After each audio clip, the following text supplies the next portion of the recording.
అందరికీ హాయ్ అండి, good evening. ఈరోజు ఒక tasty and simple curry recipe అనేది షేర్ చేశాను. అది వచ్చేసి క్యాప్సికమ్ కర్రీ అండి. క్యాప్సికమ్ పల్లీలతో చేసుకునే కర్రీ అనమాట. చాలా సింపుల్. ఇంకా ప్రాసెస్ చూద్దామండి. ఫస్ట్ వచ్చేసి ఒక ఉల్లిపాయ ఉంటుంది కదా, అది ముక్కలుగా ఇలా కట్ చేసుకొని పెట్టుకోవాలి. ఇక్కడ నేను 3 మీడియం సైజు క్యాప్సికమ్ అనేది చక్కగా వాష్ చేసుకొని కట్ చేసుకొని పెట్టుకున్నాను. నెక్స్ట్ 2 టేబుల్ స్పూన్ల ఆయిల్లో మనం ఎండుమిరపకాయ ఇంకా తాలింపు గింజలన్నీ వేసుకొని అవి ఫ్రై అయిపోయిన తర్వాత కట్ చేసిన ఆనియన్ ముక్కలు కూడా వేసుకున్న తర్వాత అది కూడా బాగా ఫ్రై అయిపోయిన తర్వాత ఇంకా కొంచెం పసుపు, ఈ కట్ చేసిన క్యాప్సికమ్ ముక్కలు కూడా వేసుకొని బాగా ఫ్రై చేసుకోవాలండి. క్యాప్సికంలోనే మనకి చాలా వాటర్ రిలీజ్ అవుతుంది కాబట్టి వాటర్ ఏమీ వేసుకొని అవసరం లేదు.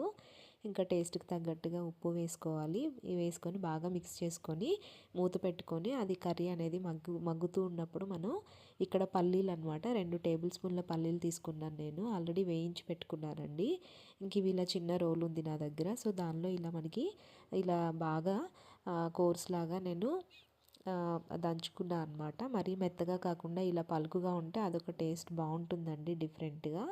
నెక్స్ట్ వచ్చేసి ఒక 6-7 గార్లిక్ పౌడర్స్ కూడా తీసుకొని వెల్లుల్లిపాయను కూడా దంచుకొని ఇంకా కర్రీలో వేసుకొని బాగా మిక్స్ చేసుకున్న తర్వాత నెక్స్ట్ వచ్చేసి ఈ పల్లీల పొడి ఉంది కదా, ఈ పల్లీ పొడి కూడా వేసుకొని బాగా కలుపుకోవాలండి. నెక్స్ట్ వచ్చేసి టేస్ట్కి తగ్గట్టుగా కారం వేసుకొని స్టవ్ ఆఫ్ చేసుకోవాలి. వీడియో నచ్చితే please like, share and subscribe.